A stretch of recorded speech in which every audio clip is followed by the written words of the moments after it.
Hello guys, good evening. आप लोग कैसे हैं? आशा करता हूँ ठीक होंगे। मैं अपनी यूट्यूब चैनल इसके डिफेंस क्लासेस में आपका स्वागत करता हूँ। चलिए आपको आज मैं इलेक्ट्रिक फ्लक्स के बारे में बताता हूँ, जो सेकंड ईयर में मोस्ट इंपॉर्टेंट रखता है सर। इससे बहुत सारे क्वेश्चन निकल के आते हैं। क्या है विद्युत फ्लक्स और इसके बारे में विस्तार से वर्णन आज करेंगे। थोड़ा ध्यान दीजिएगा। व्हाट इज इलेक्ट्रिक फ्लक्स, तो आप पहले समझ रहे होंगे। मैंने किसी पृष्ठ देखिए, विद्युत बल रेखाओं की संख्या को क्या बोलते हैं? विद्युत फ्लक्स बोलते हैं सर। यानी किसी पीठ से होकर, ध्यान से सुनिएगा, किसी पीठ से होकर विद्युत बल रेखाओं की संख्या यदि लंबवत जा रही हो, विद्युत बल रेखाएं लंबवत गुजर रही हो, तो उन्हें क्या बोलेंगे? विद्युत फ्लक्स बोलेंगे सर। ये ध्यान दीजिएगा। आप ये भी जानते हैं, पहले विद्युत बल रेखा के बारे में कुछ जानते हैं। आप जानते हैं कि सर ये प्लस आवेश है, ये माइनस। आप जानते हैं कि ये प्लस आवेश होता है तो किसी भी विद्युत बल रेखा को अपने से निकालता है। और ये देखिए सर जी, यानी कहने का मतलब है कि विद्युत बल रेखाएं प्लस से निकलती है, माइनस की ओर जाती है। ये विद्युत बल रेखा कर रहा है, लेकिन बोल रहा है कि what is electric flux. Electric flux मैंने किसी पीठ से होकर विद्युत बल रेखाओं की संख्या यदि लंबवत गुजर रही हो, विद्युत बल रेखाएं लंबवत गुजर रही है, तो उसे क्या बोलेंगे? विद्युत फ्लक्स बोलेंगे। विद्युत फ्लक्स को वास्तव में सर जी आप फाई से स्विच करते हैं। देखिए इलेक्ट्रिक है तो यहाँ क्या लिख देंगे? नीचे में ई लिखेंगे। यहाँ से देखिए क्या होता है, मैंने एक बोला है कि किसी पृष्ठ से, तो उस पृष्ठ का कुछ एरिया होगा, उससे विद्युत फ्लक्स गुजर रहा है, तो उससे जाहिर सी बात सर उसमें इलेक्ट्रिक फील्ड भी तो होगी ना। तो ये देखिए कंडीशन निकलता है कि फाई बराबर निकलता है E dot. E dot product होता है सर जी। कहने का मतलब है कि ये कैसा प्रोडक्ट होता है? Dot product. अगर डॉट प्रोडक्ट आप यहाँ से हटाते हैं तो सर जी यहाँ क्या मिलेगा? ये कॉस थीटा। अब यहाँ से अलग अलग वैल्यू पर बात कर सकते हैं सर जी। कहने का मतलब है, ध्यान से देखिएगा, अगर मान लीजिए ई और ई के बीच का कोण क्या हो सर जी? मान लीजिए ई और ए एक दूसरे के समानांतर हो तो थीटा बराबर 0 डिग्री। यहाँ से जो फाई होगा, फाई ई का मान यानी विद्युत फ्लक्स का मान होगा सर जी ई ए होगा। तो सर जी आपको मैं बता देना चाहता हूँ, जब भी विद्युत बल रेखाएं एक दूसरे की अंदिश होती है तो विद्युत फ्लक्स की ई और ए के बीच का कोण क्या 0 डिग्री होता है। तो विद्युत फ्लक्स सबसे अधिकतम गुजरता है उस गौसीय पृष्ठ से, समझ गए? सबसे अधिक गुजरता है। और ध्यान दीजिए, जब ये तो फर्स्ट कंडीशन हो गया सर जी, जब ई जो हो परपेंडिकुलर हो, जब परपेंडिकुलर होता है थीटा क्या होता है सर जी? 90 डिग्री। तो आप यहाँ से कर सकते हैं सर जी, फाई का मान क्या होगा?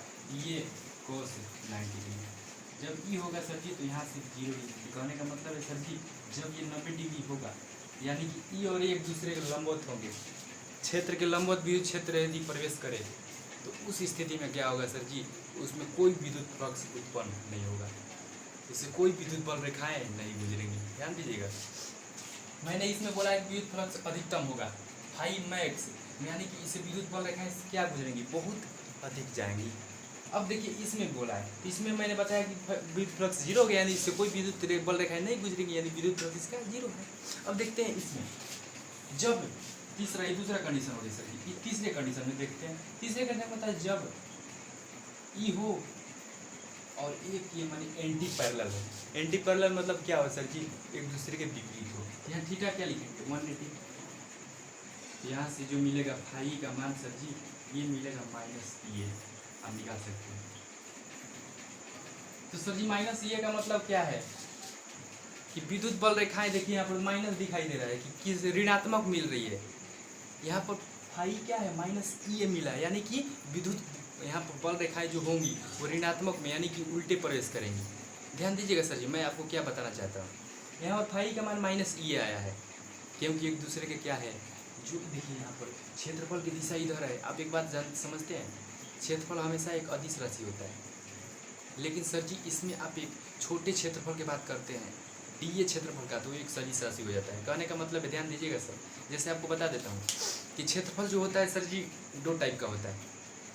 एक होगा समतल क्षेत्रफल और एक वक्र क्षेत्रफल, यानी कि समतल सतह भी होगा। तो उस समतल सतह में दिशाएं समान रहती है, जिसके कारण वो समतल सतह पर हमारा जो होगा सर जी क्षेत्रफल कैसा होगा? सदिश होगा। अगर वक्र सतह है तो वक्र सतह में हमेशा आप जानते हैं दिशा सेम नहीं रहती है, बदलती रहेगी। अब बाइक से जा रहे हैं सर जी, अब बाइक का लाइट आगे बढ़ रहा है तो क्या वक्र सतह पे जो होगा उस पर आपका लाइट इधर उधर होगा, तो उसमें भी दिशा बदल सकती है। यहाँ पर वक्र सतह के लिए हमेशा क्या होता है? अदिश राशि होता है क्षेत्रफल। ठीक है सर। क्षेत्र यहाँ से ध्यान दीजिएगा, फाइव बराबर माइनस ये पॉइंट आगे निकल। आप जानते हैं कि मान लीजिए सर जी गॉस प्रमेय में बोलता है कि कोई भी गॉसीय पृष्ठ से गुजरने वाला जो ये विद्युत फ्लक्स है, देखिए कहने का मतलब है सर, जब गॉसीय पृष्ठ के बाहर कोई बिंदु हो, मान लीजिए पी, इस पर क्यू वैसे हो, और जब गॉसीय पृष्ठ ये इस बिंदु से जब विद्युत फ्लक्स गुजरेगा तो जाते समय तो प्लस लेगा, निकलते समय माइनस होता है। तो जब बिंदु पॉइंट क्या हो सर जी, विद्युतीय फ्लक्स के बाहर स्थित हो, तो उसके लिए टोटल विद्युत बल रेखाएं उससे शून्य गुजरती है। समझ ध्यान से देखिएगा सर, टोटल विद्युत बल से क्या गुजरती है, शून्य गुजरती है। तो आप लोग इतना समझ में आया होगा आप लोगों को। तो अगर आपको समझ में आया है तो कृपया अपने कमेंट में राय दे सकते हैं। धन्यवाद।